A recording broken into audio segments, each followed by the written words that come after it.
moms. This is my 20th Christmas with them. And so today I am going to go to an old Jewish story to talk about the traditions that we have at the holidays. Fiddler on the Roof. There are 5 daughters, 3 of marrying age. The first one is Seitel. And she comes to her dad at marrying time, and he is negotiating with the papa of another man, a son, and he's trying to buy the son that has the best prospects to take care of his daughter through her life. And that's the tradition. That's the way we do it. And she's fallen in love with a childhood friend, Mazel. And she does not want to marry the old fat guy. She doesn't want to marry him. So she convinces Papa to allow her to marry Mazel. And he's very blustering about it. It's our tradition. But he finally gives in. He gives them his blessing. And the moral to that story is that sometimes parents must assimilate the ideas of their adult children, and change will happen peacefully. With Hadl, his second daughter, she fell in love with Perchik, who is a Russian Jewish revolutionary. And he comes storming into town with all these new ideas about the way politically things need to change. And it flies in the face of tradition, and it flies in the face of government. And they decide they're getting married. They don't ask Papa for his blessing. And Papa is in a rage because the tradition is that Papa gives the blessing before they ask for the blessing. And even today in Jewish families, that blessing is a big deal. So what happens is his ideas, Papa allows her to get married because he realizes if he doesn't bless them, that will ruin his daughter's life later. So he gives them his blessing. And shortly after they marry, Perchik is sent to Siberia, probably for prison. It's not super clear. And his wife, Hadl, follows him. So sometimes adult children move away. And families have to change to accommodate them. And then there's the third daughter, Chava. She falls in love with a Russian guard. His only job is to oppress Jews. His only job. He is a pagan, he is not Jewish, and Papa will not change. He will not bend for that. Because if he were to change for that, it would be catastrophic for their culture, for their community, for his daughter. It would be like all of that would fall, just like the Fiddler on the Roof would fall. So the moral to that story is sometimes adult children push the boundaries so much that families can't accept it, and we have a division. And if you're here today and you have experienced a division with your birth family or your in-laws, you're going to be okay. Your family's going to be okay. Everything will be okay. You may be looking at having a conversation about fill in the blank, and you know that's going to cause a pushback. It could cause division. You're still going to be okay. So I want to propose that when the holidays come, never is our tradition more Jewish, never is it more upfront than at the holidays. And so when we get married, we bring our holidays in, your husband brings his holiday traditions in, and you've got your parents in the back, and they want their holiday traditions to be legendary. Not just great, not just remembered, but legendary. I want you to remember that about your parents when you have these conversations. In my generation, we have weird expectations. So here are some traditions that I have heard discussed around the MOPS table that have actually caused difficulty, so much difficulty that they had a discussion around the MOPS table. Let's start with stuffing. Stuffing. You marry into a family and they do cornbread stuffing. And you do stuffing. Oh my gosh. Yeah, there it is. Turkey or ham, or both. Jello or not. Green bean casserole, tossed salad, or skip all the vegetables because nobody cares. Sweet potatoes or candied yams. Mashed potatoes or roasted. I mean, seriously, is that the silliest stuff? Is there room for a new recipe in your in-laws or your mom's kitchen? I mean, if you brought something new? I have had moms who did not have that freedom. Sugar cookies, gingerbread houses, gingerbread men, decorated together or store-bought, or brought in decorated. Cookie exchanges, what about caroling? What about helping the needy as a family? Helping another family. Decorating the tree. Does it have to be together? I mean, seriously. Pictures with Santa. Who gets a copy? It's true. Advent wreath, or nothing. Is it Santa Claus, baby Jesus, or both? Who hosts? Do they host every year? Why? Why not? Does it have to be on the holiday? Or could it be any time in the holiday season? How many gifts do you give? To whom? What kind of gifts do you expect? Is there a limit of either number of gifts or dollars spent on each child? Is it a free-for-all? Is it loud? Is it quiet? Do we draw names to give gifts? Our holiday traditions can bring us great joy. They can also be a trap that cause despair and grief and disappointment. So what can we learn about our traditions from Tevye and his daughters? With Seidel, we can assimilate with joy for the benefit of our family. They just sort of accept it on both parts, on both sides, moms and dads and grandparents. Tadel, when the parents and grandparents can accommodate each other for the blessing of the next generation. We lay aside our differences or our old traditions to benefit the children that you guys are raising. And then from Chava, we can learn where to set a boundary for the best interest of your family. Right now, while your kids are just discovering the magic of Christmas, I was talking to Stephanie about that today, you are in the best position to make choices that nurture your family and create memories that are meaningful for your family. If your parents are hurt by that, just gently remind them. I've had this done to me. It wasn't fun.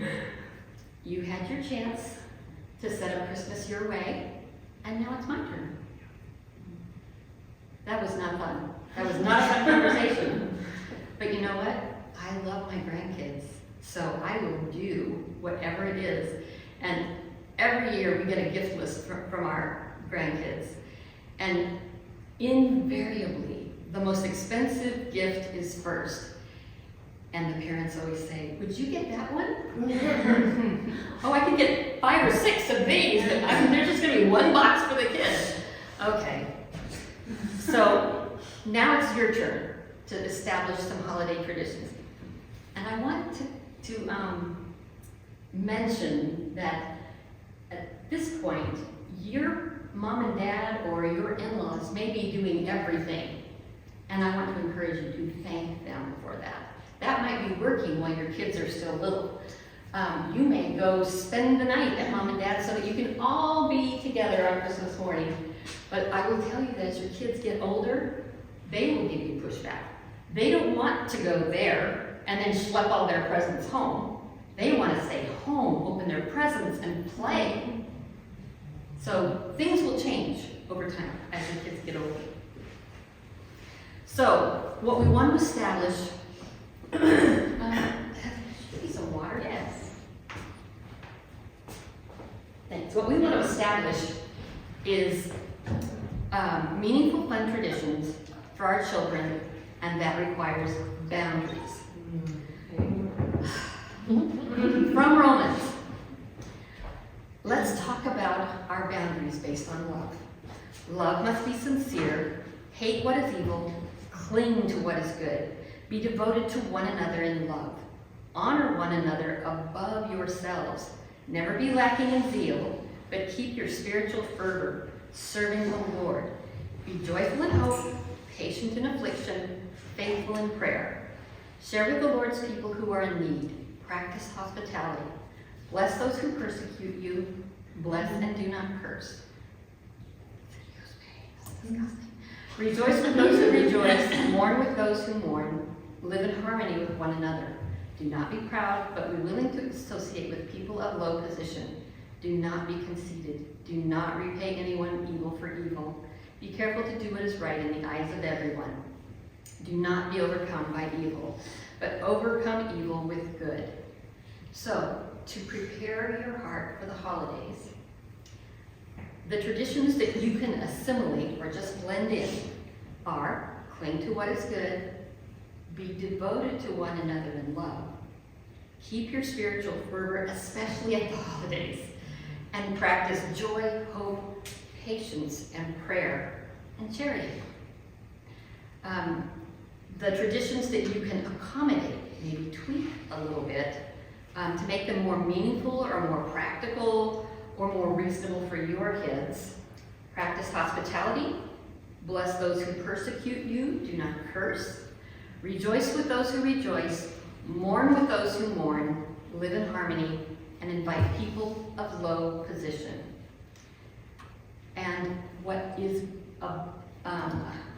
beyond your ability to assimilate or accommodate, that's where we have to set boundaries for ourselves. So don't be conceited, don't repay evil for evil. This is not the time when you get even with your family for a time that they didn't watch your kids and you needed them. Or they did something and you didn't like it and now we're going to withhold the love of their grandchildren. This is not the time.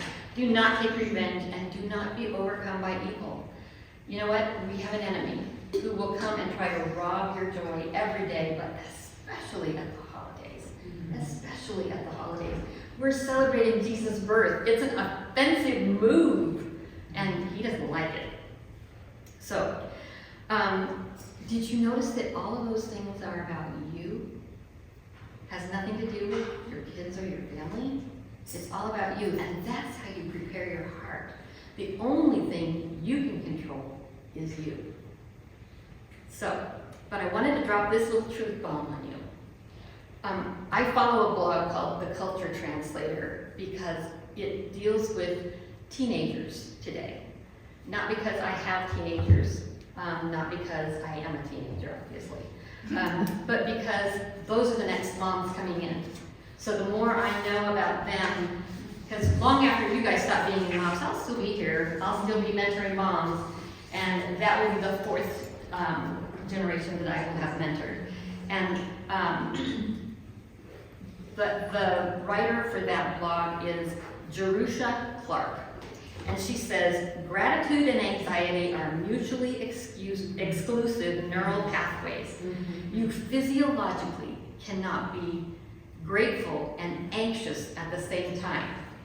So what that tells us is, if we feel anxious about what's happening in our holidays, between us and our families or our husband's family, the best thing we can do is thank God for something.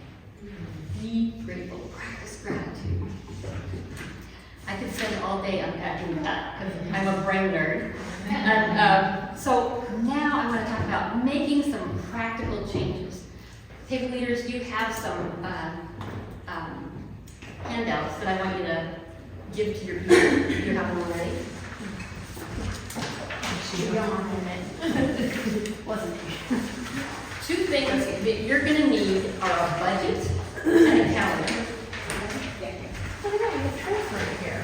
Huh? I said, look, we have And tools you're right here.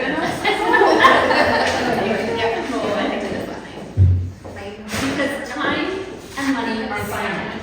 No. It is not humanly possible to do all the things and spend all the money. It's just not possible. Every decision that you make based on time and money, your parents have to respect. So a calendar helps you establish your overarching goals. What are the most important things you want to do from a time perspective, and put it on your calendar. So let's think about it. Do you want to have joyful holidays, peaceful holidays? Do you want to have exhaustion at the end? Do you want to have a high credit card bill? Those are all the things that a calendar and a budget will help you align. Define what is humanly possible from a time standpoint. When you look at your calendar, I'm going to pull my copy out. When you look at your calendar, it tells me that I can't do two things on one day at the same time. You have to make choices like Chris is making for our murder mystery. Sorry.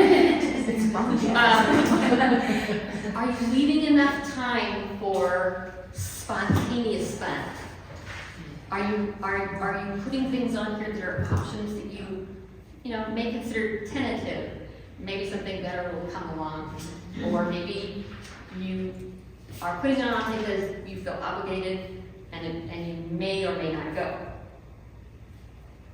Put it on the calendar, because then you know what you can plan for. It gives you some boundaries. And it helps you see clearly what is fair when you have blended families. There are so many moms I see who have these massive Facebook pages full of fun family events, all with the daughter's family, mom and dad. Where are her in-laws? Where are they? Are they missing in action? Are they dead? Where are they? I always question that, because I am from a blended family, and that would not work in my family. I want you to remember the rule of threes. Etch this in your brain. You can celebrate with all your whole family. You can celebrate on the actual day. And you can make everyone happy. But you can only choose two of those. You can't have it all. It's just virtually impossible to have all of them at the same time. And what is meaningful? And I highlighted this with the wrong color. I want you to remember this phrase too, because this will work on every day. This is what we have planned, and we hope you'll join us. But we totally understand if you can't make it. Let me say it again. This is what we have planned, and we hope that you can join us.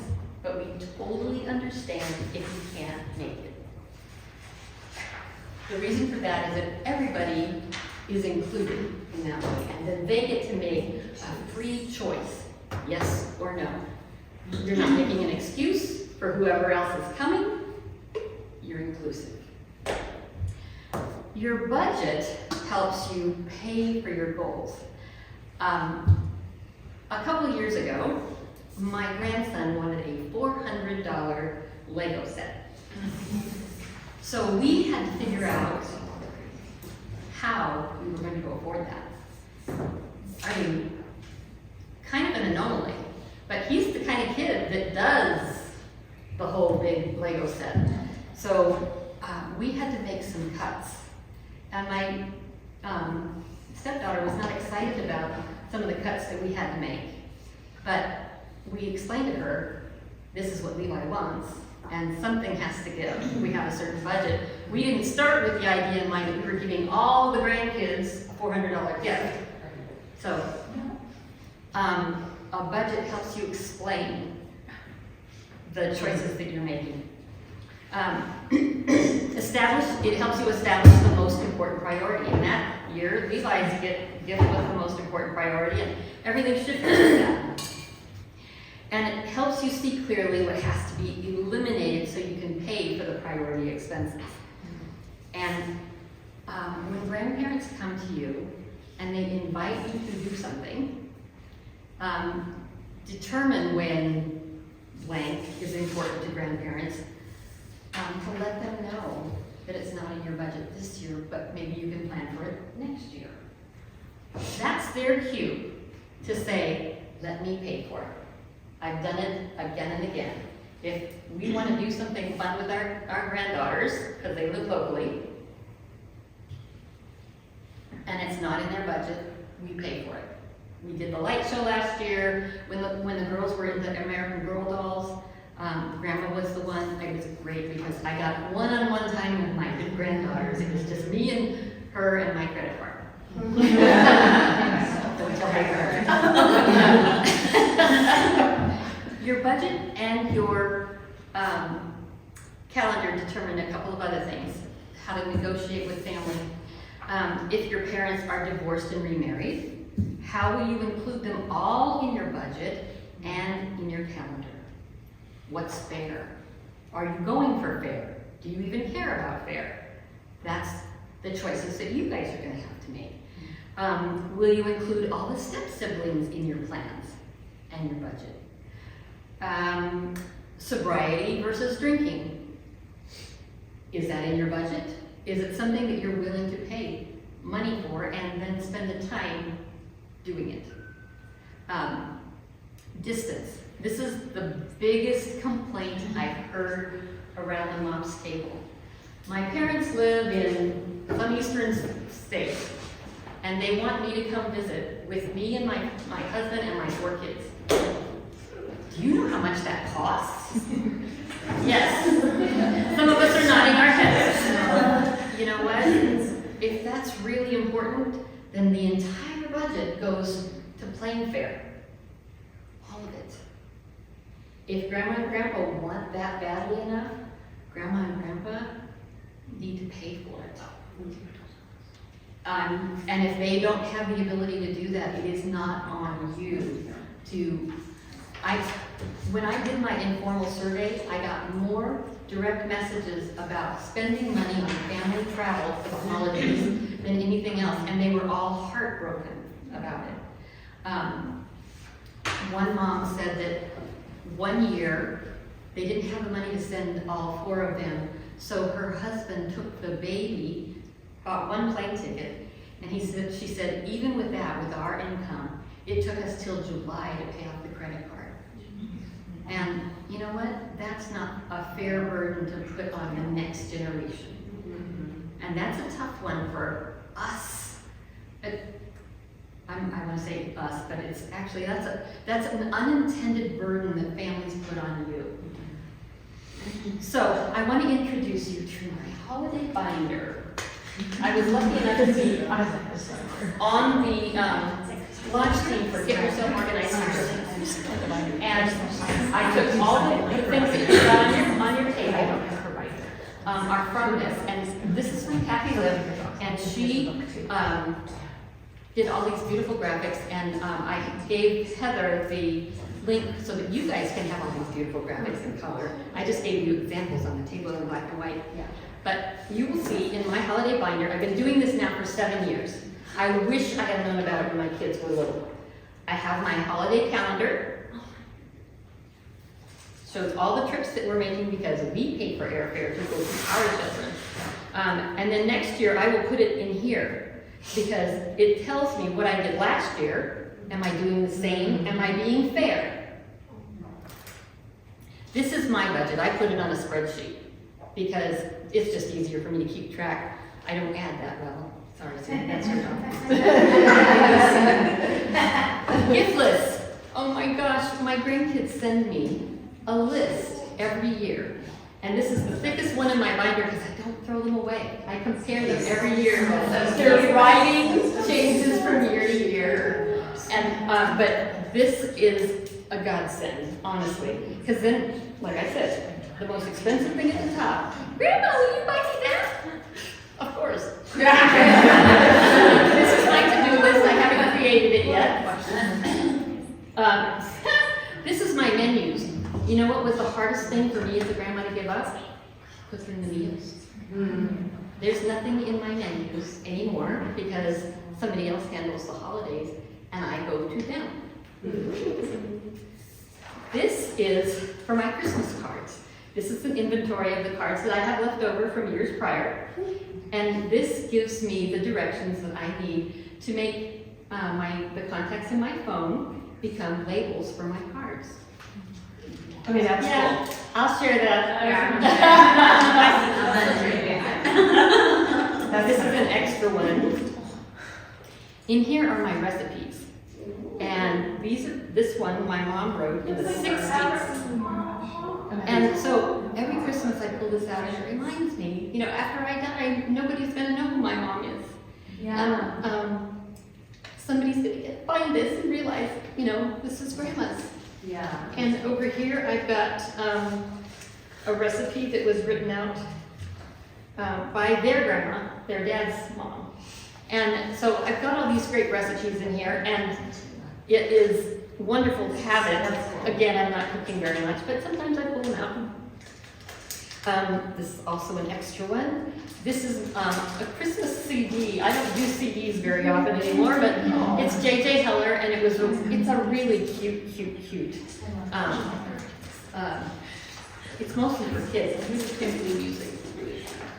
So in this binder, I also keep these baggies, and these are all for stocking stuffers. And it was too burdensome to bring all the stuff that I've collected through the year for each one of my kids, but that's one of the traditions that has stuck in our family is they love their stockings. They count on them every year. So, and then I pulled this out.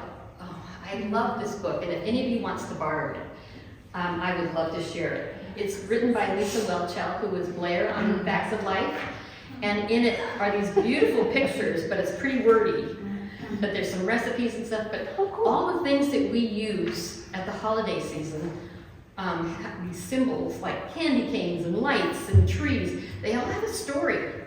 And almost all of it relates to Jesus. So if anybody is interested in borrowing that, you may. And then last but not least, I want to read you 2 paragraphs from this. This is our MOPS Christmas, or their holiday issue 2022. It just came. As much as we tease the parents in the 80s and 90s for dancing with negligence, they certainly didn't get anxiety from too many parenting books, and they sure knew how to laugh around their kids. My mom's holiday laugh was the best.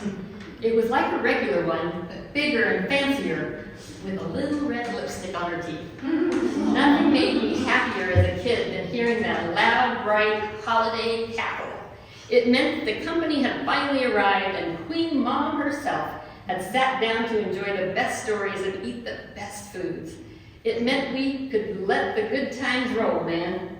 If Mom was laughing, the holiday game was on like Donkey Kong.